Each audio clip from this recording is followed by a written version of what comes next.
Ugh. I should probably plug this in. That might help.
Uniforms of Harina Desert, night of the summer solstice, has a strange stickiness that causes it to form rose-like shapes when blown by desert winds. Can be used for compounding, of course.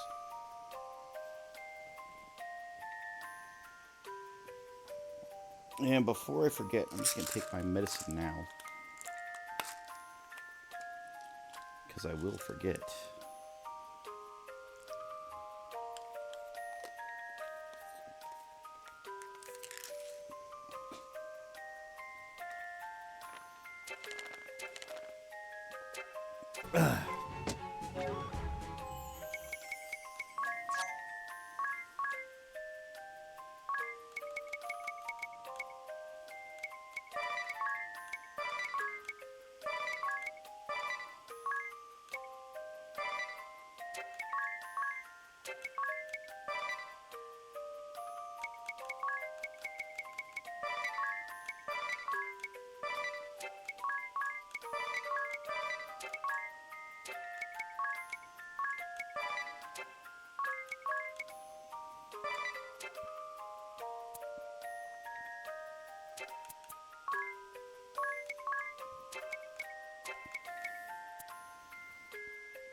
Okay.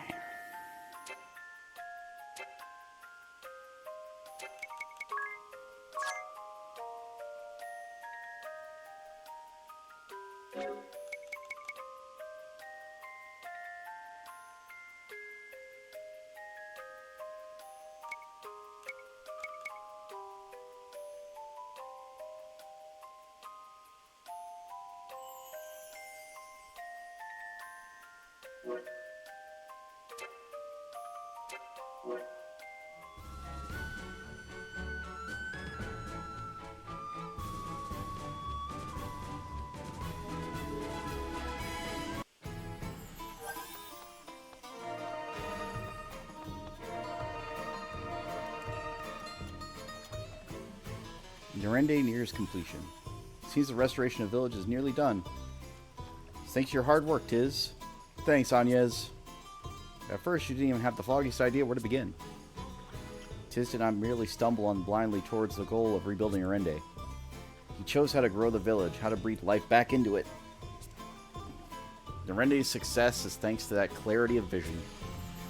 Absolutely, it's super important to have a firm goal to strive for.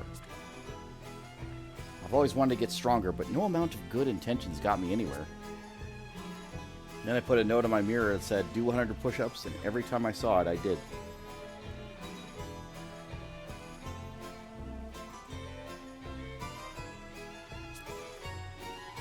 Idea, that's amazing.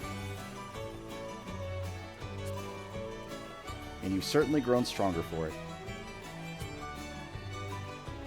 I have the bruises to prove it, really. Please, stop working out. Whoops.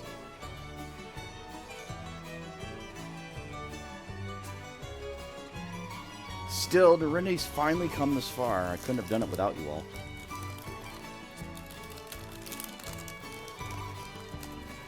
Let's make sure we work just as hard until it's done.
I miss her.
Woof.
This has only begun!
making some good money too, which is not bad.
Lobos.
What's our money looking like? It's not bad. Getting there.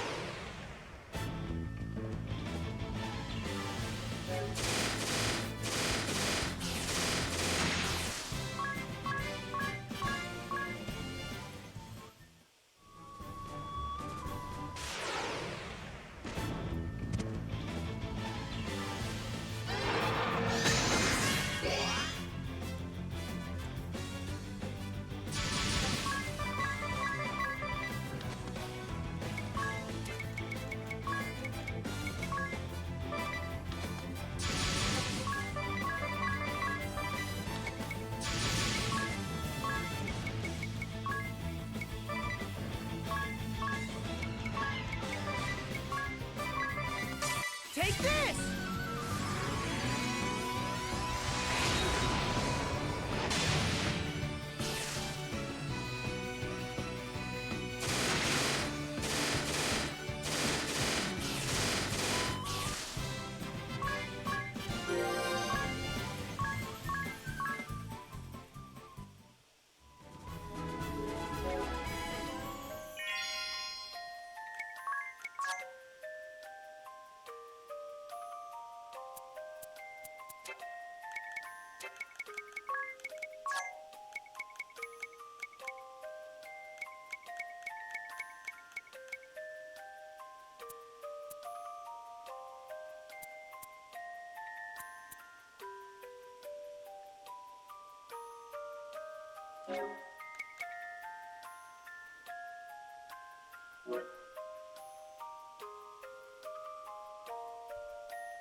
Interesting.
Hmm.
Ugh.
Do a flip.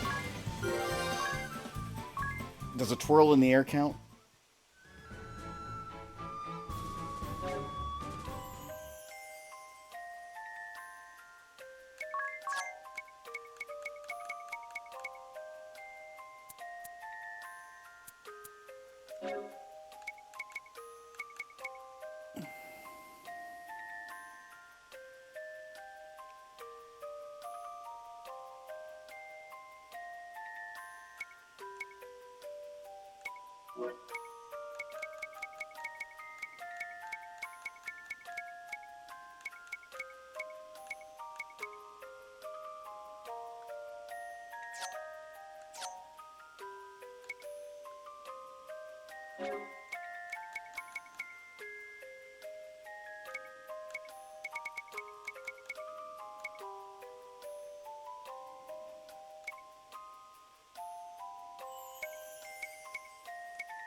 Can't you do better? Listen, I'm trying.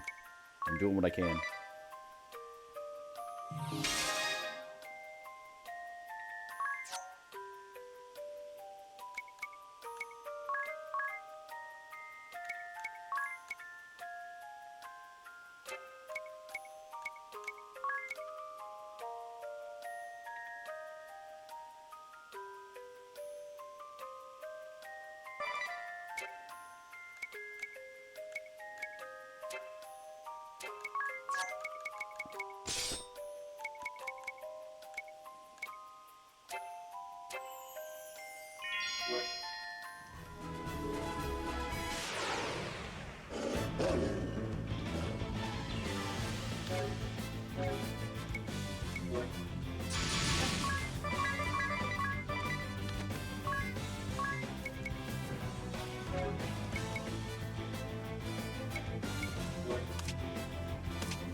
And for the record, yes, I am farming for job points because I really want better stuff.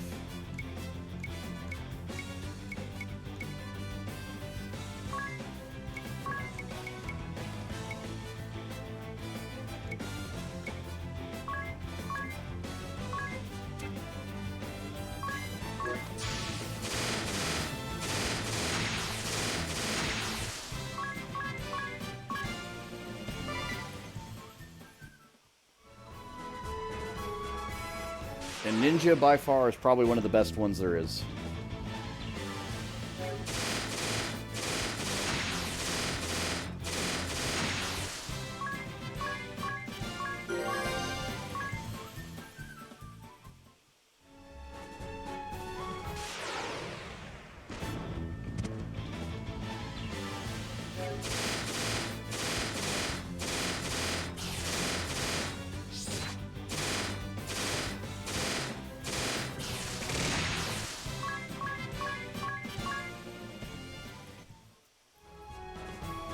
Those succubuses are rude.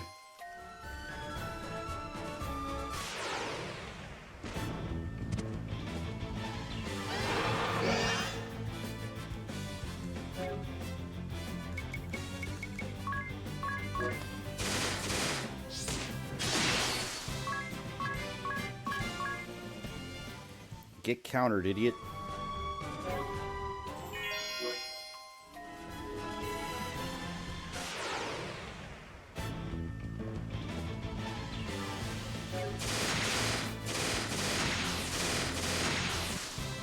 Also, I like money. Lots and lots of money.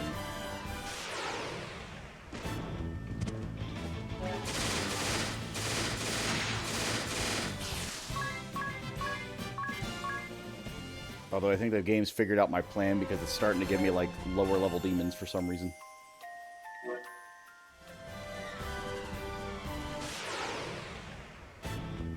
More money!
Like, I can't be looking at 100 job points apiece and, like, being like, nah, I don't really want those job points. I can't ignore that.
Epic group cast. Yes. Okay, good. Now we're fucking cooking.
Buh.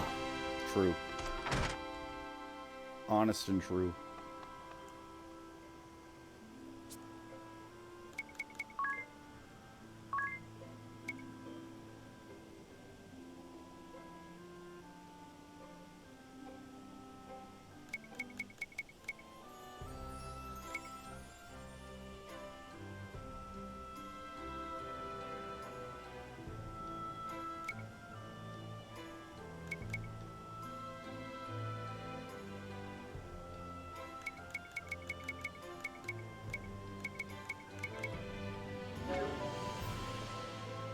What?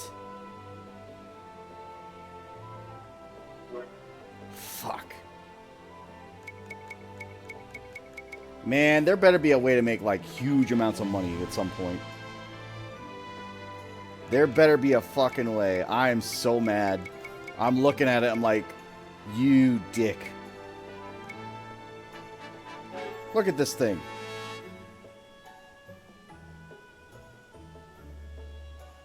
Damn it.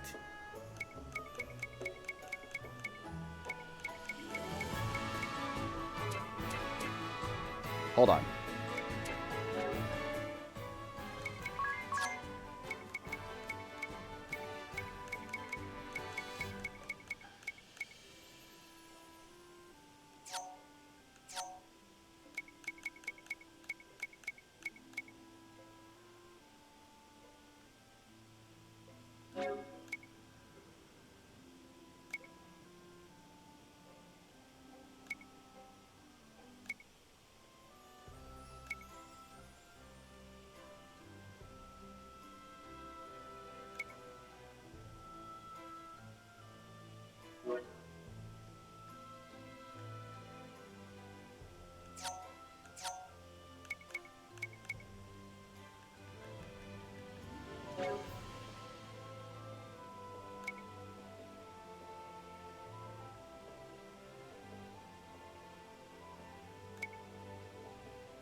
Huh.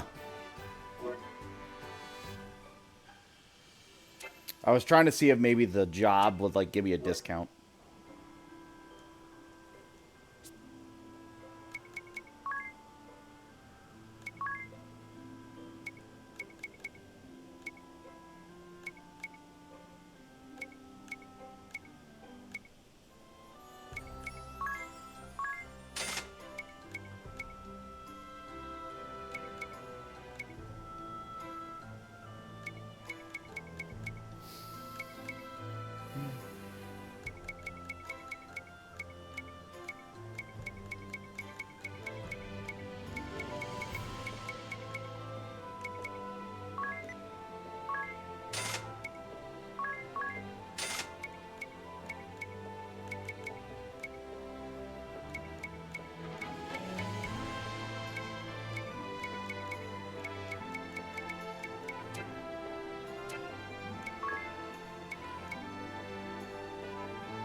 part of me is like, do it. But, alright. Alright.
Hmm?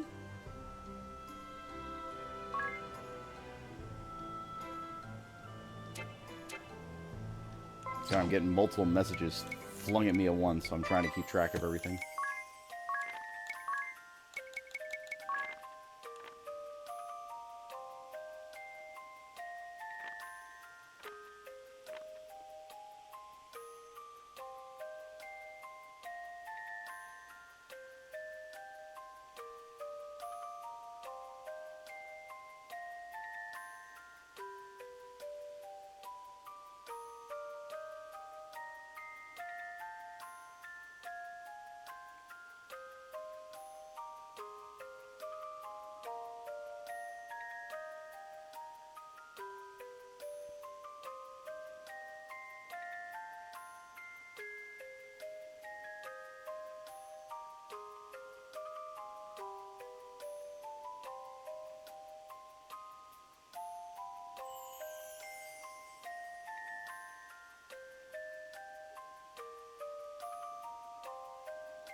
Sorry, my mother's asking about injections.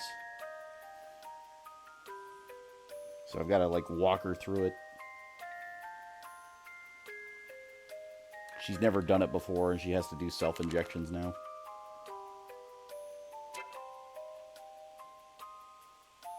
Fun stuff.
What was I doing?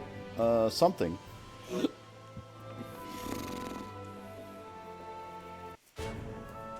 What are the standard enemies like around here?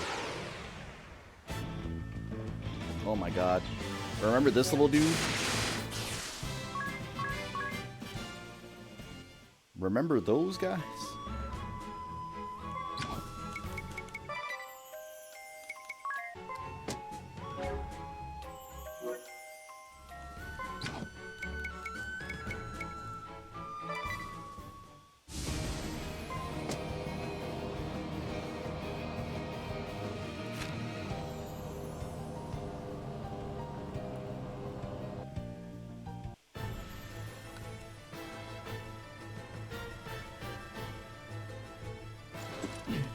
Lord Marshal, Lord! we've just received word that Grand Ship has vanished.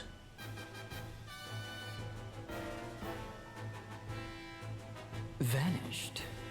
You mean to say it has sunk?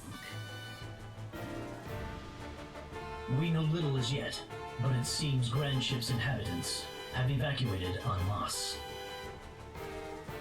And according to what we've heard from them, Grand Ship did not sink, it simply vanished.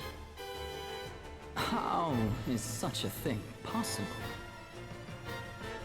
Alternus, where is the Wind Vestal now? After a brief stop in the kingdom of Kaldisla, she entered Grand Ship before it vanished. Her current whereabouts are unknown. Muster our forces with haste. I will have every last soldier be made ready for war! Yes, your lordship. But may I be so bold as to ask, why?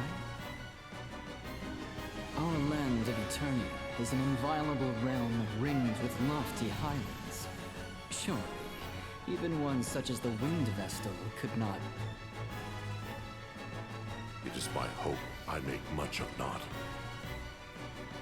Yet we cannot leave matters to hope or chance, for we now have but one crystal under our control. Could it be your lordship's daughter is providing the Vestal with information about our defenses? Victor, hold your tongue! No, his fear is not without merit.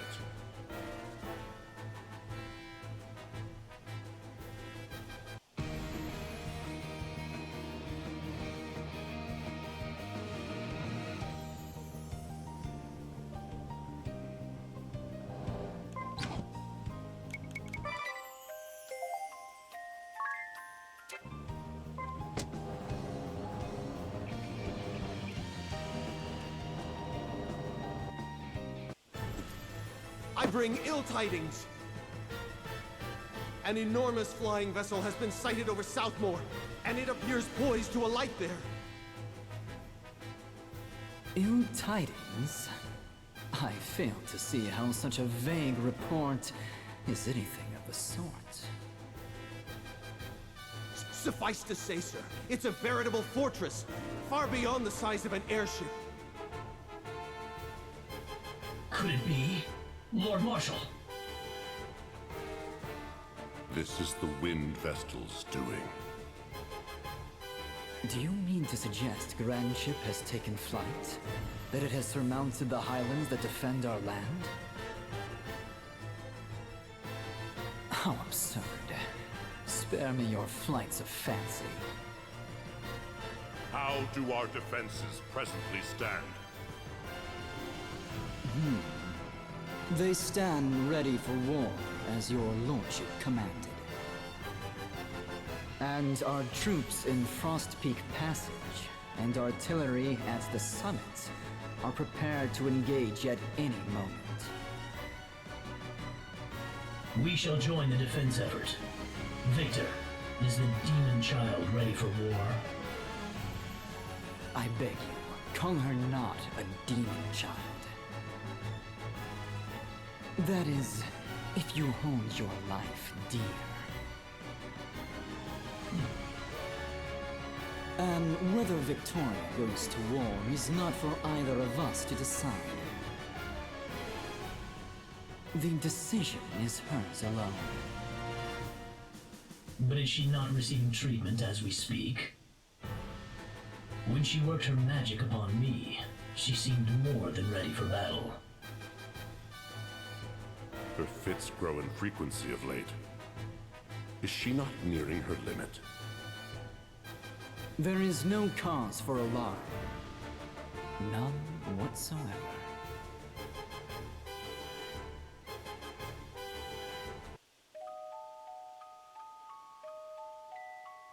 Chapter 4. Black and White. All right, let's set her down here. The crystal lies in Everlast Tower. Isn't it in some manner of temple? There are no crystal temples in the Duchy of Eternia. 15 years have passed since they stamped out the crystal orthodoxy in this land and remade the Temple of Earth into Everlast Tower. We must reach the city before we can get to the tower, and that means a trip through Frost Peak Passage. The army has special defensive units stationed there to prevent any intruders. It will be a fierce fight, so I suggest we prepare before setting out. Dats and Zats. I want you to take the Proprietress and flee in the ship if worst comes to worst. Understood. You can count on us.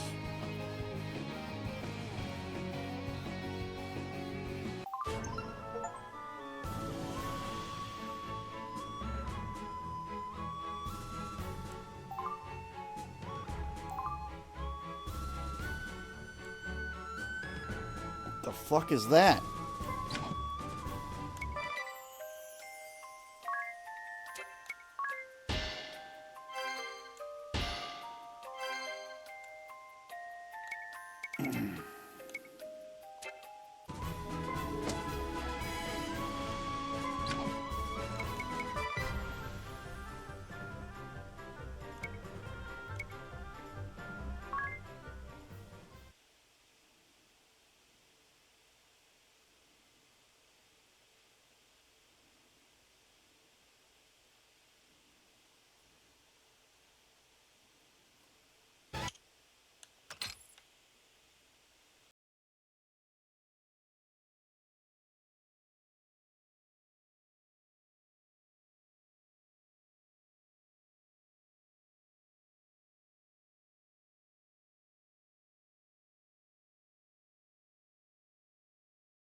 Might as well start hating myself now. Let's go.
I'm already pissed. I'm already.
Alright, there we go.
Got more notes.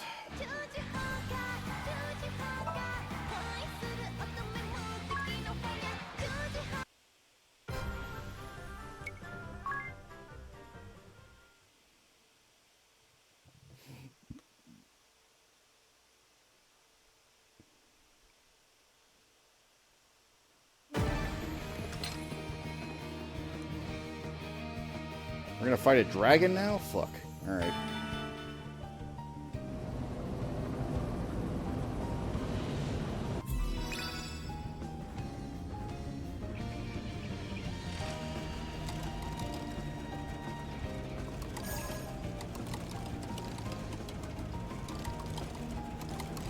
What do you think?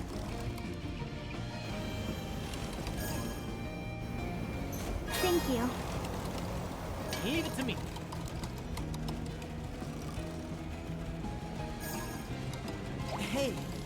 ring a bell. You can say that again.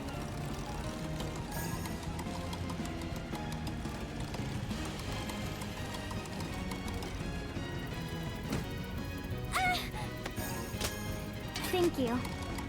Right. Leave it to me.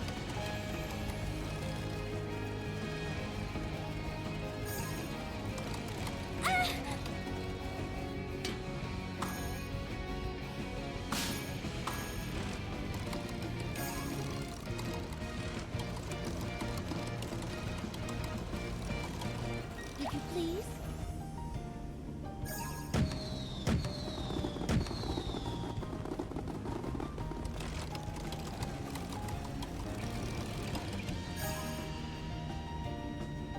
What's the matter? Oh no, thank goodness. I think you've no cause for worry. Where the fuck is the radio? You there! You'll be helping me. Thank you. Leave it to me.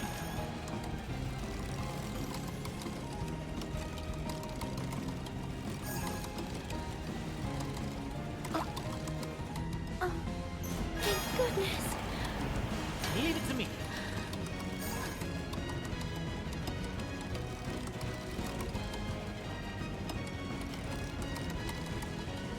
How can this be? You be careful now. It really set my balls to pounding. That was a close call. Hey, ring a bell. You can say that again.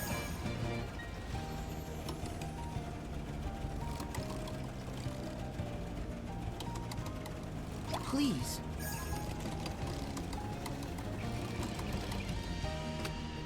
Thank you. Leave it to me.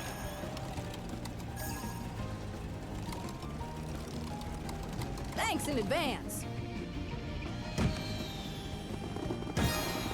Oh my. Right.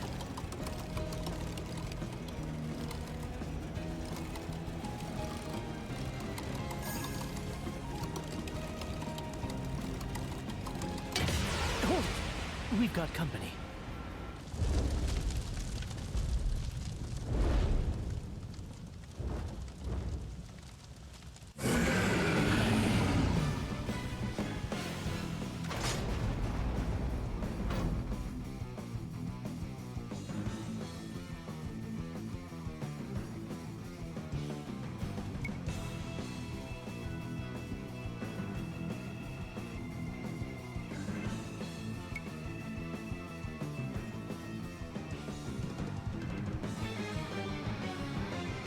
We're just beginning.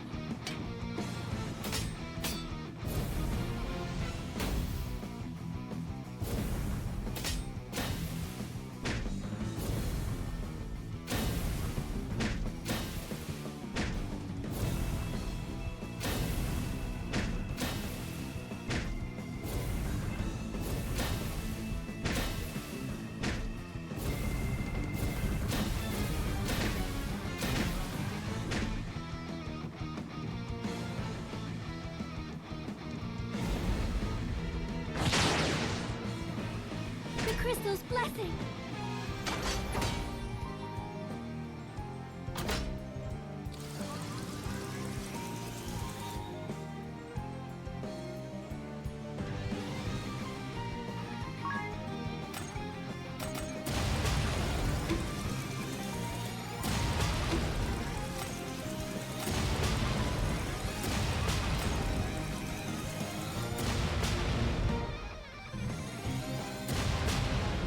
It's all or nothing.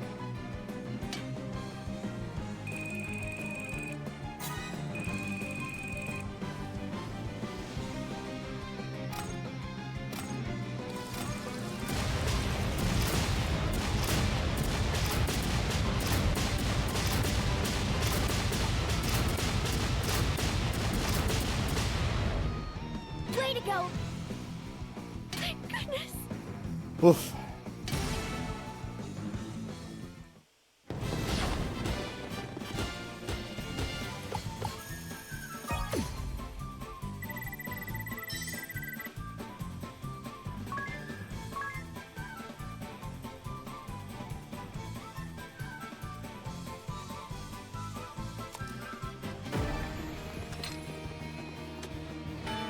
I don't wanna.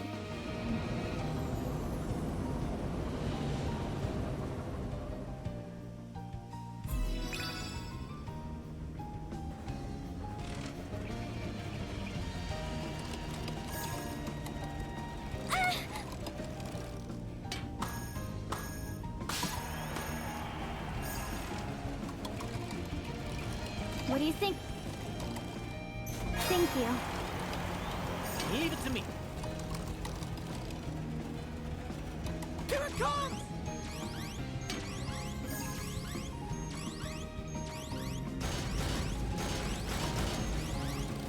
What's the matter? Fine by me. We need you. Thank goodness. You've no cause for worry. You there! You'll be helping me. Thank you. Leave it to me. Hey, ring a bell.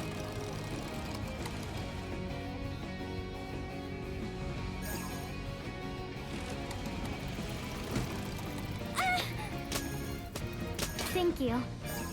Right. Leave it to me. I'm sorry. Hey, ring a bell. You can say that again. Thank goodness. Leave it to me.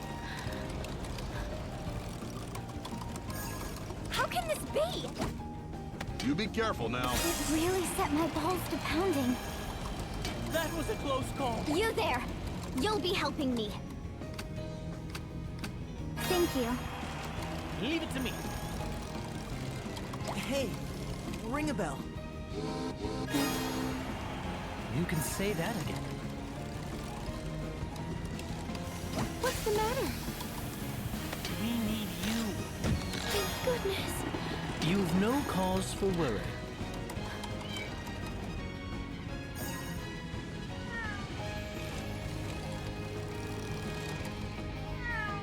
Thanks in advance. Oh my. Right?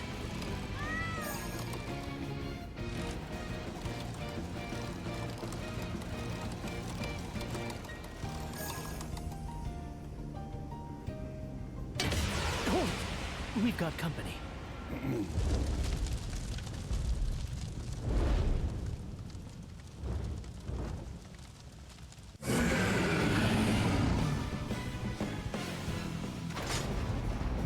We're just beginning.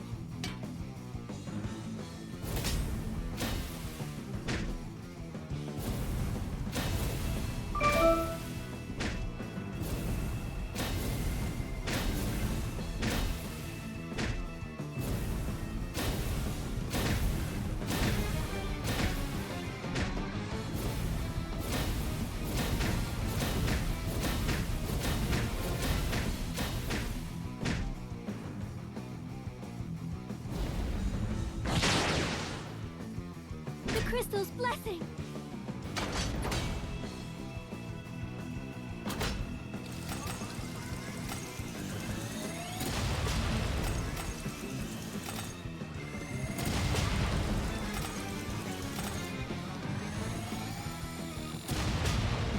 It's all or nothing.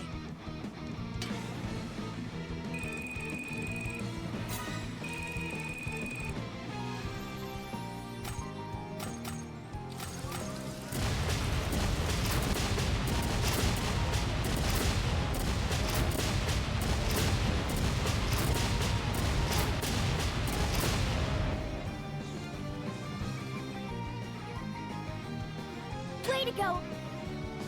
Thank goodness.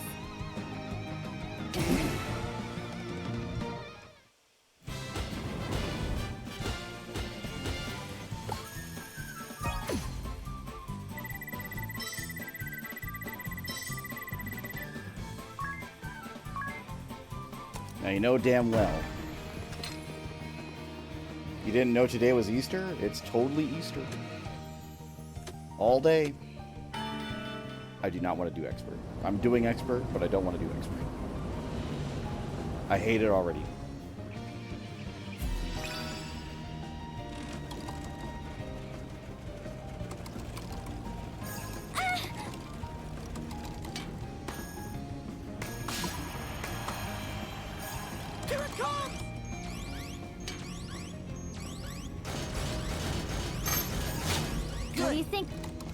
Indeed.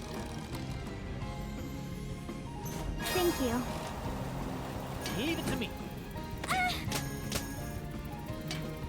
Thank you. Well, Right. Leave it to me.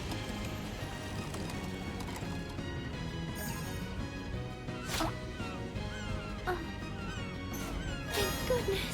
I still don't know where the fucking radio is. They're like, set the radio. What's the matter? What radio?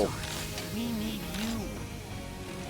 Thank goodness. You there. You've no You'll be cause for helping worry. me.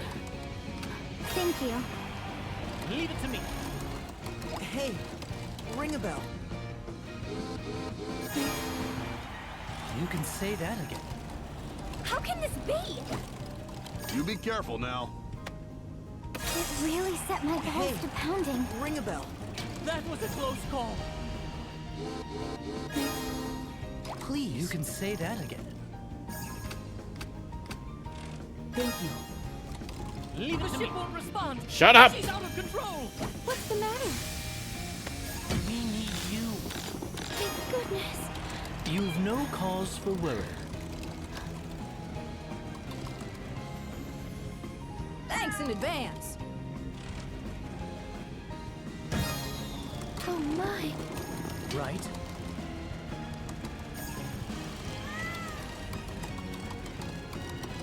You there. You'll be helping me. Thank you. Leave it to me. What do you think? Thank you. Leave it to me.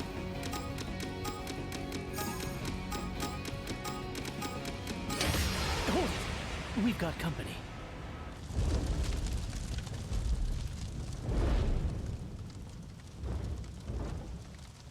You're gone naturally then. Hey, fair enough. I think we all are at some point. We're just beginning.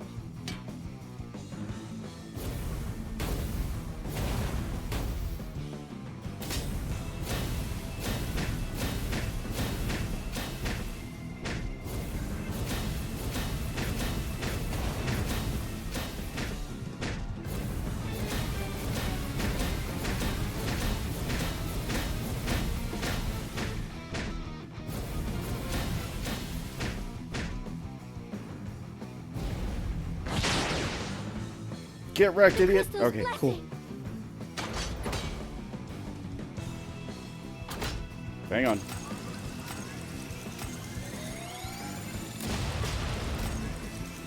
I feel like we're all wrecked mentally.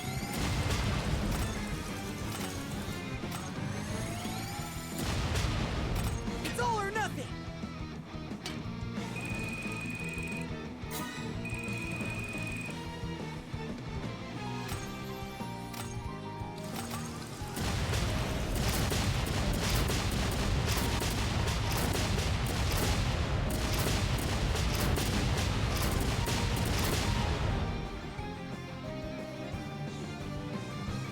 What?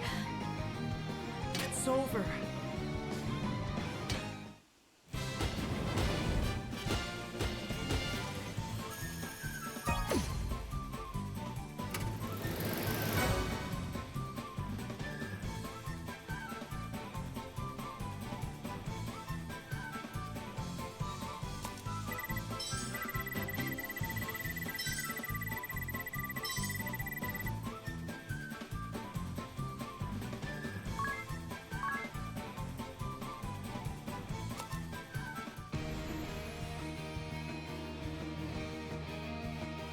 Ugh. God, I hate it.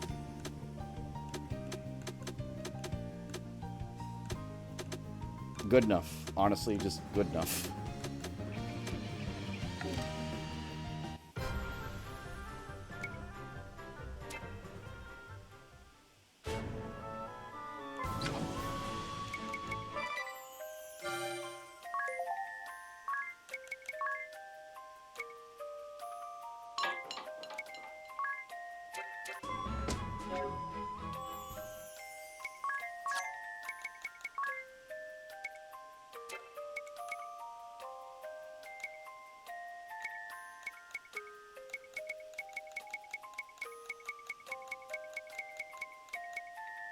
Oh, I have to buy it. Right. I have to buy. I can't just make it. I have to fucking buy the damn thing. Alright.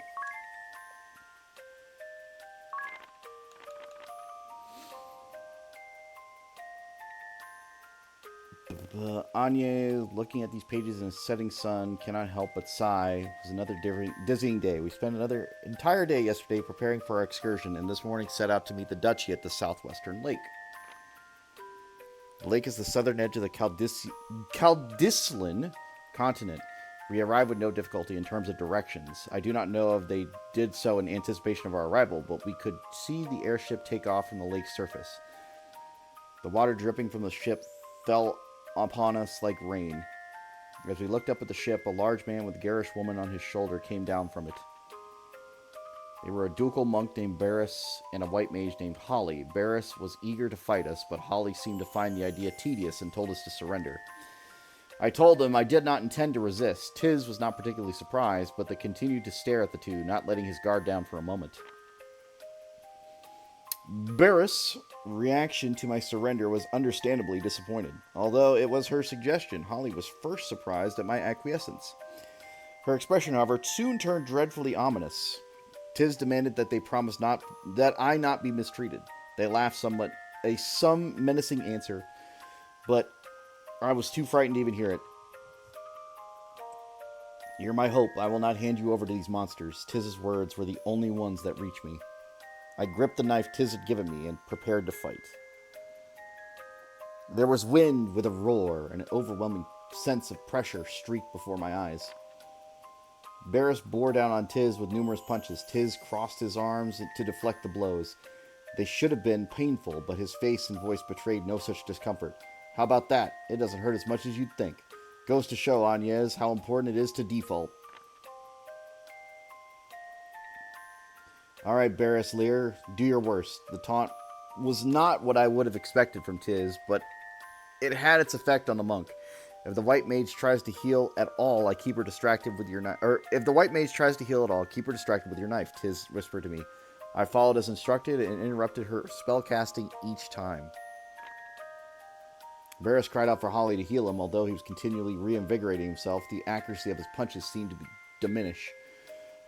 Holly rebuffed her cries, complaining that she was too busy fending off my attacks. It was quite the battle. It's ideal to first take out your foe's healing support. At the same time, don't hesitate to drink a potion after you've taken a number of hits. Owen's advice allowed us to claim a narrow victory. Are you hurt? I'm glad I was able to stop you, Tiz smiled. Covered as he was in scrapes and bruises.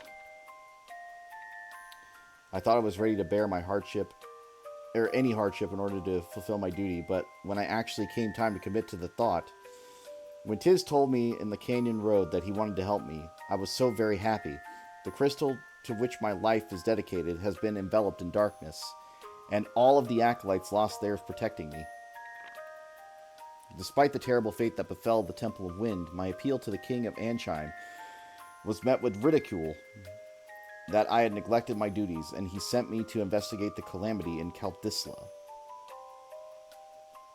I was forced into the desert on my own with the king's assassins at my heels, even though I'd made it into Caldisla, and even with Ares' revelation, what am I to do with on my own in an unknown land? How will I return to Anshine? Even if I can return, what can I do there on my own? As these thoughts troubled me, Tiz offered to help. Tiz, you said I'm your hope, but never before have I known such hope as when you made your offer. Tiz was examining 2 gemstones in his hands, turning them in the sunlight, reflecting off the lake. Will you join me? I blurted out. Tiz smiled and nodded emphatically. I did that a while back, silly. I have it on very good authority. I'm eager to meddle type. I will never forget that smile nor that excuse for going along. It is very nearly tomorrow. It seems I let my excitement get the better of me and wrote more than I had intended. I will have to ask Carl to hide these notes somewhere. Saturday afternoon. A whole different year after that point. Agnes, it has been a long, long time since I opened these travel notes. Around 2 weeks prior, we had heard that Carl had taken ill, so we returned to his inn. He had turned quite somber having to go through what he did at his age, and says he began spending more time in his bed. The four of us discussed the matter, and Tiz suggested we bring Eggle here. Last year, we departed from Kaldisla, traveled to Ansheim, Florum, and across the sea to Eisenberg. It has been a difficult journey. I told myself that I was willing to undergo any hardship to fulfill my duty. Is it punishment for that pride that fate has taken away someone who meant so much to me? I closed my heart and even turned my back on my companions who tried to help me. Perhaps I thought it was only me who was alone. But in truth, Tiz, who lost his home, Ringabel, who lost his memory, and Idea, who, though her family may be well, has rebelled against her country. Each of them also has a home, or is also alone. Despite carrying their own loneliness, they patiently bore mine as well. As I selfishly withdrew into my shell in that blazing cavern, I realized, and I am certain, as long as we stay by each other's sides. Tiz has come back. I can hear him downstairs. I will hide these under the table for now. To be continued. Saturday night, Anya's. I returned to these notes for the second time today. I was hesitant to do so in front of everyone during the day, but now that they are asleep, I could safely retrieve them from their hiding place. 20 pages. Where is Adia and Ringabel? Tiz asked. They had taken Eggle out to show him around Kaldisla, I told him. That's so. Oh yeah, Carl had these for us. He laid several notebooks on the table, looking pleased as he did so. They're travel notes from when we first met. He called them our back issues. Was my reply. Tiz seated himself nearby and began perusing our back issues. As he thumbed through the notes, the start of our journey came vividly back to me. It is plainly recorded that I was nervous by default and rigid to a fault. I had built walls around myself. I did not trust anyone and had convinced myself that I needed to do everything on my own, and ended up feeling hurt when I could not. The negative emotions of that self-centered Anya's oozed from every page. I could not help but let out a sigh.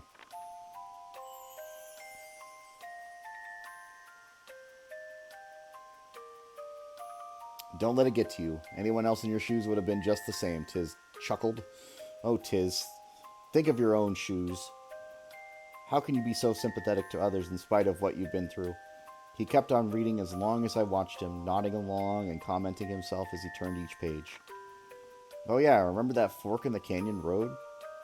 Did you leave a pile of stones there? I told him I had been going around in circles in there, so I thought if I made my own landmark. Looking at your entries, did you spend more than a day in that ravine? You told me that even locals get lost on that road, I protested. Did I? I guess that's true. Sorry. After finishing the notebooks Carl had brought out, we spent some quiet moments drinking our now lukewarm tea. I asked Tiz how his visit had gone at the small church on the western edge of the city. He went to ask about placing a grave there for his brother Till. It seems the king had already requested that Till receive a small but sunny plot. I dreamt about Till last night.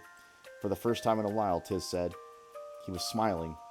Tiz set down his teacup, Carl's favorite, he had told us, and began to tell me more about his brother. Till was several years younger than Tiz. He was a little cheeky, but cheerful and friendly. Everyone in the village doted on him. He also had a curious side. The little shrine at the center of the village was his favorite spot. And if you could not see him running around, he was often quite easily found there. Speaking of that shrine, Tiz went on, Till would often have strange dreams. I had another weird dream last night, he would excitedly tell at breakfast time.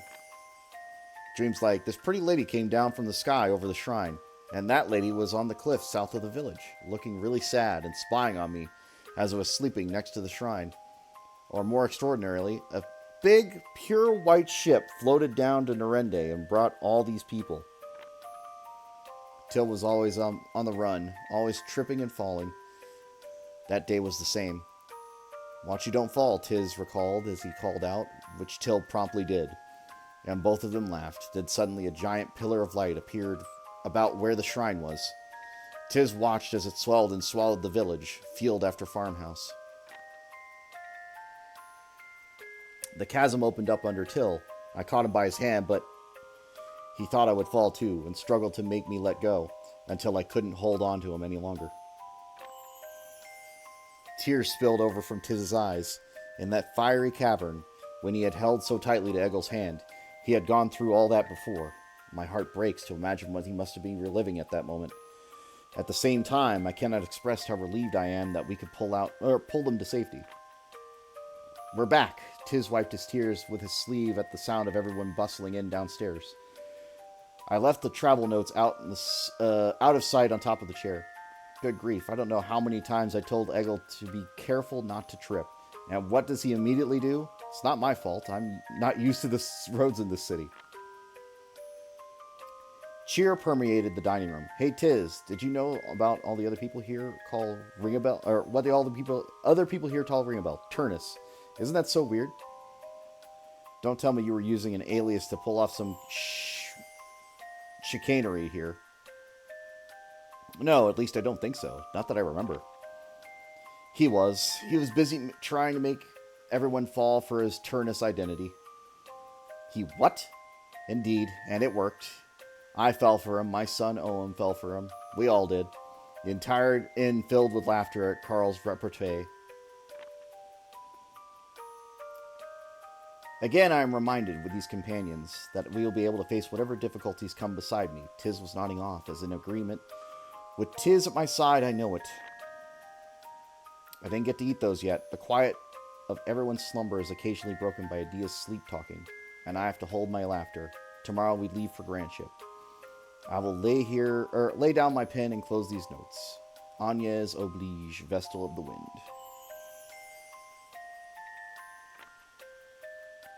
Aww. That's a cute little note.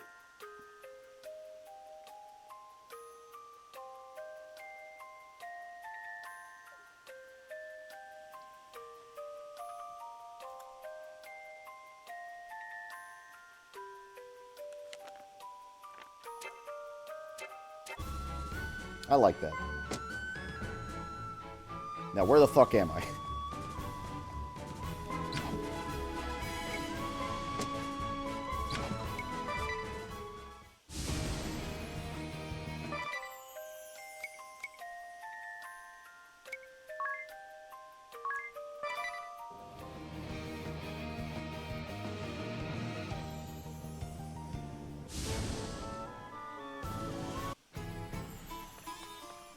Pretty sure the ribbon needs 50, but we're gonna check.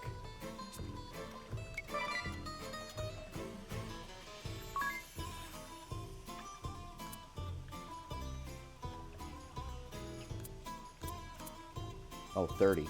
Okay, that's not as bad as I thought.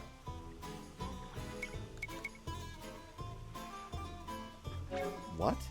Special move that allows attack and healing effects to exceed limit of 9,999. The party can hold multiples of this part, but no more than one can be set to each party member.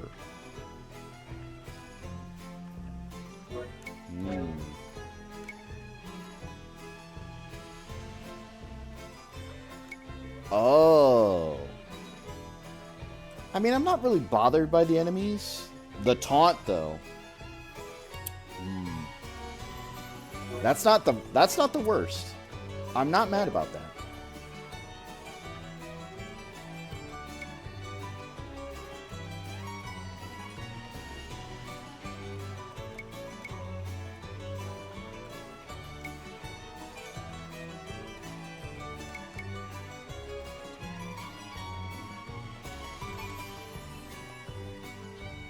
You know what? For today,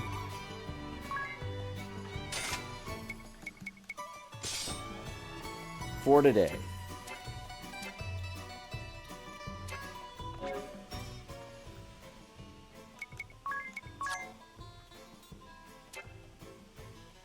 I tell?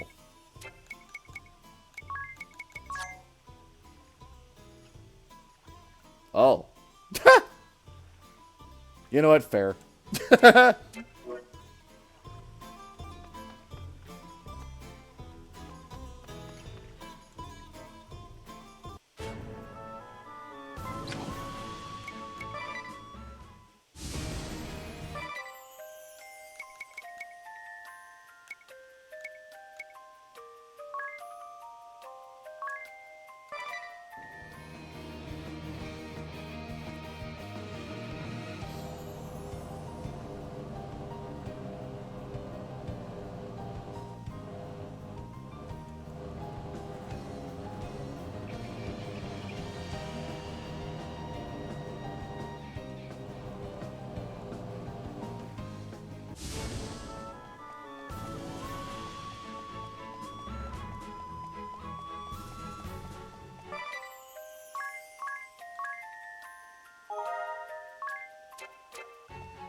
You're a big boy.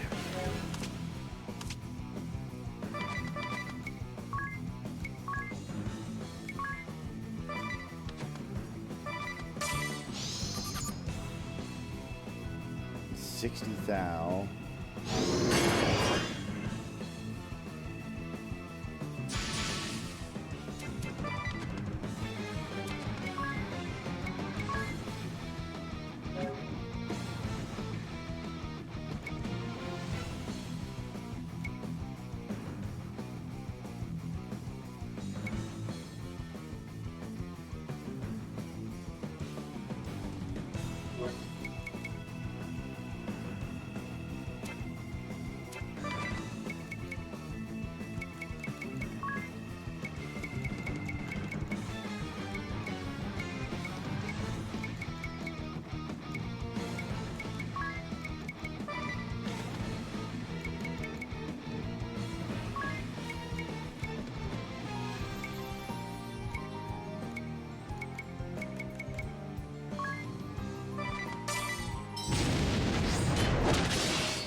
Nope, still stopped. Okay.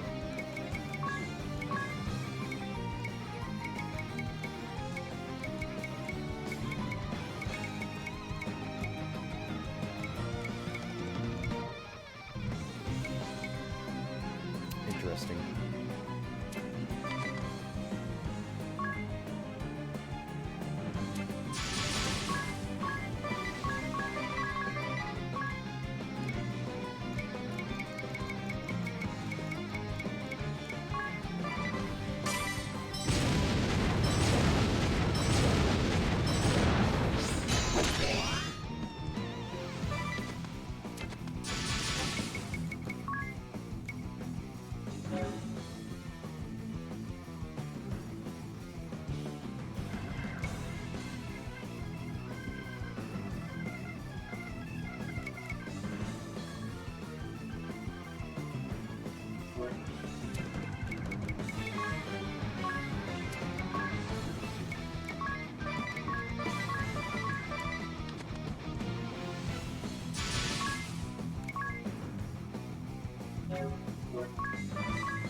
I saved this for you.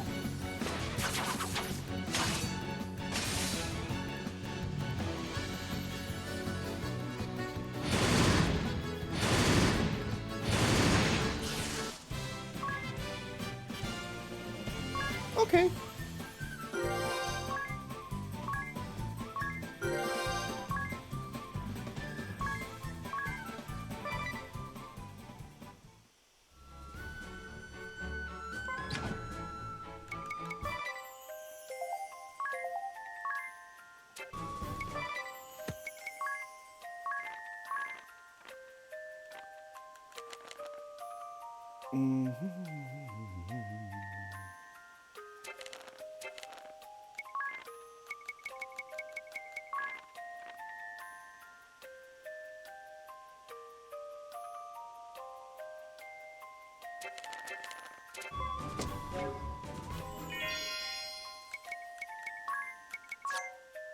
And we're going to go back to Freelancer because I want the JP up, which is insanely good. And then we're going to try and get that for everybody.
Who gives the knife lore? Anybody? I'm looking for it.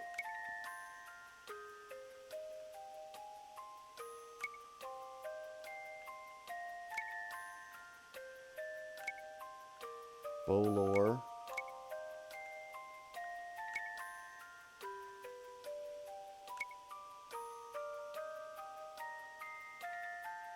Sword magic.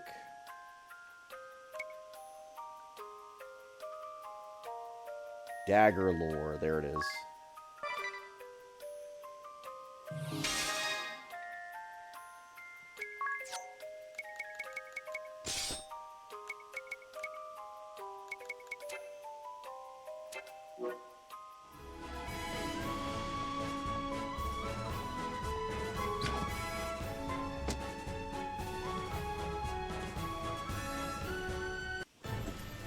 I've another report, Lord Marshal. The Wind Vestal and 3 others have been sighted leaving that enormous vessel. They've already fought their way through Frost Peak Passage and are now approaching the city! Oh my god! Have we received word from the forces deployed to the various lands? I'm afraid there has been no reply from any quarter. Then there is no hope of reinforcements. Shut the valve for the white magic cables. Surely you don't mean that, Lord Marshal. It could very well have a serious impact on those receiving treatment in the city. There is naught else to do. Should the tower be destroyed, the linked cables place the Earth Crystal in jeopardy.